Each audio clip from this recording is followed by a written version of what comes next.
This is going to be my KE Arms and M&M Manufacturing SLT-1 trigger overview video. To be clear, I do work for KE Arms and I am a sponsored shooter for KE Arms. In this video, I'm going to discuss the development of the trigger, how it functions, and share some of my match videos along with results using the trigger. The concept for the SLT-1 has been in development for some time. We began testing the first SLT-1 prototypes in late 2016, with serious testing beginning in earnest in early 2017.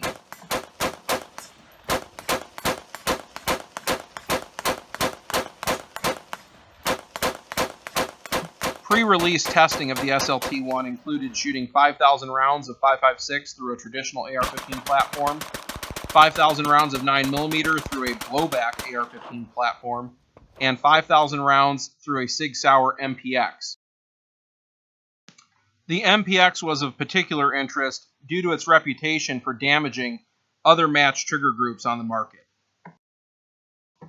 Throughout this testing, the SLT-1 proved to be durable and reliable. While we did make some refinements to the original design to make it more suitable for use in a wider variety of platforms that take AR-15 triggers, the core design elements remain unchanged. The key feature of the SLT-1 that makes it so compatible with a wide variety of operating systems and calibers is that it does not use a traditional disconnector. Instead, it uses what we call SearLink technology. Let's take a look inside the exploded view of the gun here to explain. Pulling the trigger releases the main sear. As the hammer starts to rotate, the SearLink disengages from the main sear. The main sear makes contact with the hammer. The firing sequence occurs with the main sear making contact with the hammer.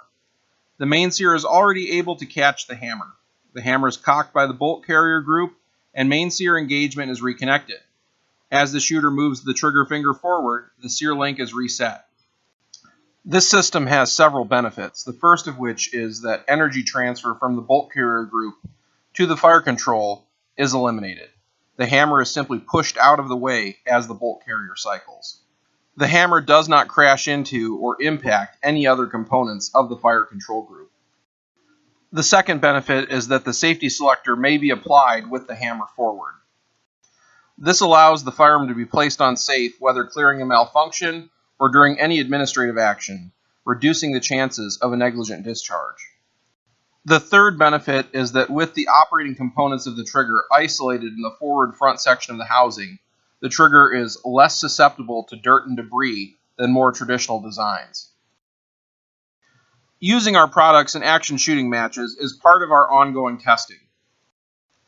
I believe these match videos that you're about to see, along with my match results, go to demonstrate the reliability and efficacy of the trigger. This stage had two IPSC steel at about 60 yards that required two alternating hits from each. The targets were obscured by brush from each position. The trick here wasn't to find an area that was clear to shoot through, it was to simply shoot through the concealment and make the hits. And if you did not make the hits, to immediately follow up with another shot, as you cleared a path through the brush.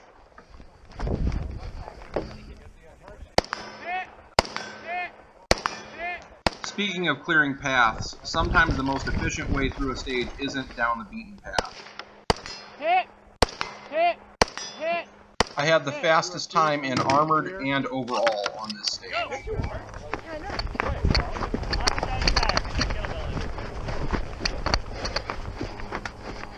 The kettlebell was placed inside the tire and the shooter had to crawl through. In armored division, this was a little more difficult.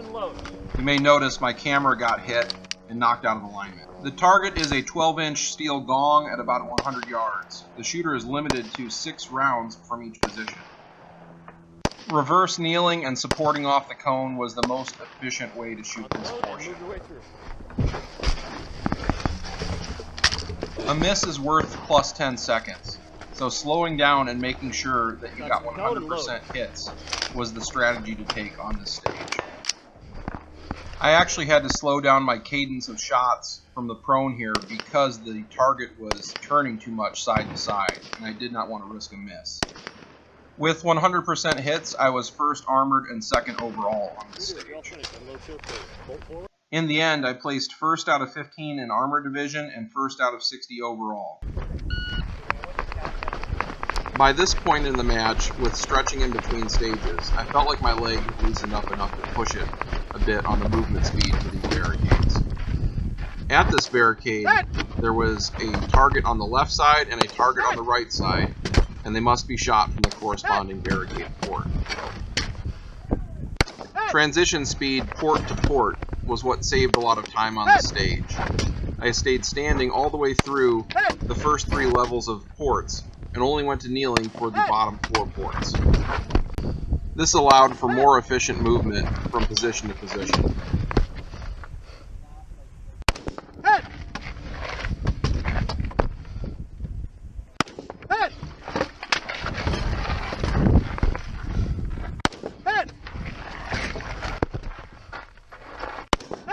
I was first armored and second overall on the stage. I was second out of 11 in armored division and 6th out of 67 overall. Now we're going to move forward and engage rifle targets at 50 to about 150 yards.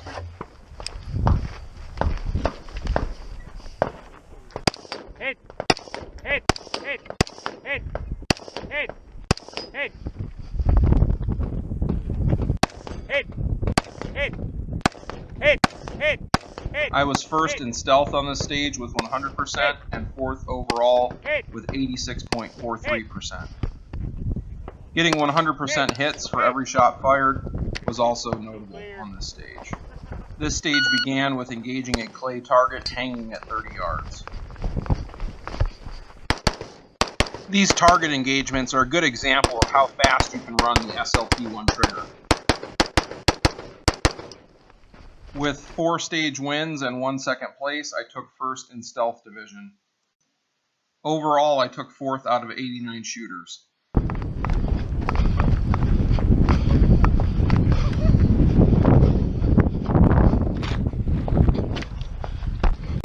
The targets here are at about 140 yards. There are 4 auto poppers and a double spinner. The double spinner really needed double taps to rotate because of the crosswind that prevented it from moving freely. Over! I had the fastest time in trooper division and overall on this stage.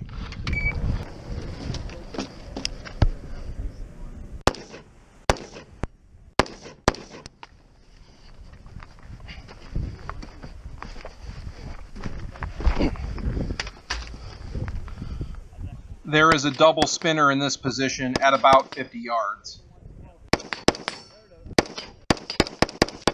Over!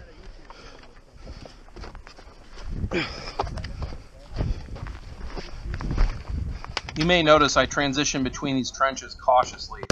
I do not want to risk a twisted ankle or other injury occurred during movement.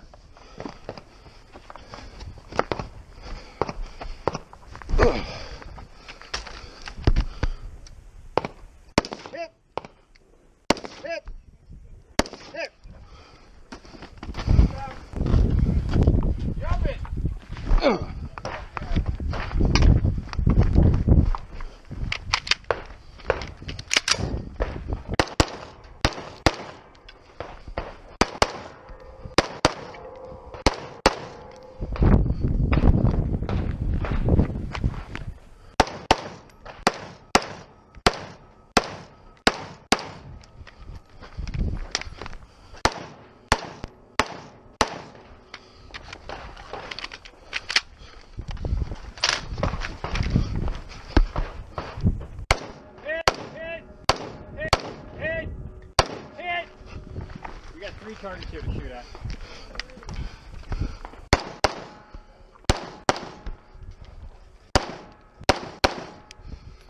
I won 4 of the stages outright in Armored Troop Division, and 1 Armored Trooper Division overall. This is my first Trooper Division win at a major match since I last won the Ironman 3-gun match in Trooper Division in 2009. This match was also the first major match test of the new SLT-1 trigger in my KE-15 Scout carbine. Again, both the rifle and the trigger itself functioned flawlessly throughout the event, and I had no malfunctions. From the final position, the shooter engages the double spinner again with rifle. If it's still moving, this is made even easier.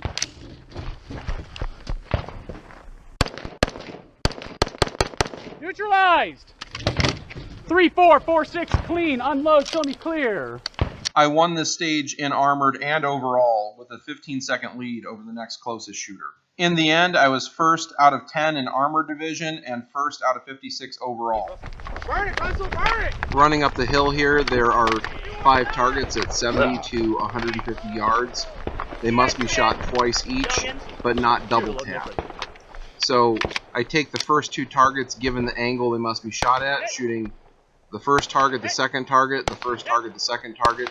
Then I deal with the next 3 targets as an array of 3.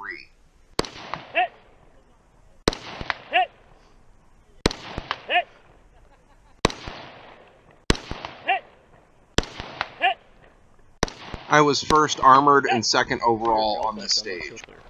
In the end, I was first out of 9 in armored division and second out of 45 overall. At the High Desert 3-gun, I used the SLT-1 in both my rifle and pistol caliber carbine.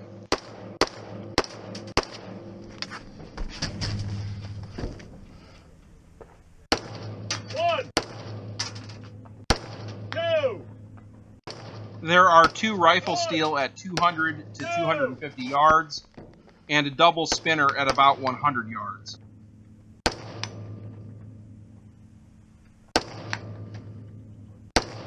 Over!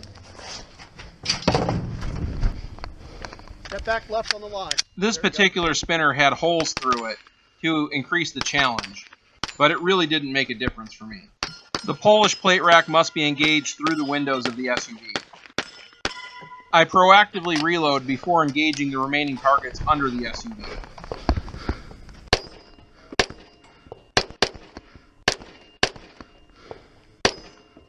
I had the fastest time in Trooper Division on this stage, giving me 100 points. Nice time. There is a half torso silhouette at 400 yards and another at 300 yards that require 2 hits each. Now there is a Know Your Limits plate hanging system at 100 yards. Each plate is progressively smaller, the smallest being only a couple inches across.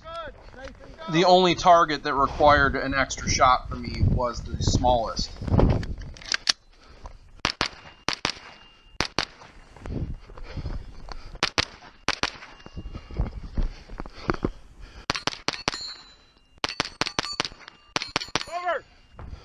In the end, I was first in Trooper Division with 829 points out of 900 possible.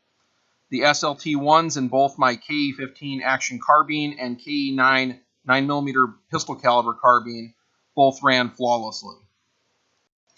I hope this video gives the viewers an appreciation of the fact that we don't just release a product, we continue to test it over time and use it under dynamic conditions at events like action shooting sports. Thank you for watching, and if you're interested in more information on the SLT-1 trigger, please go to kearms.com.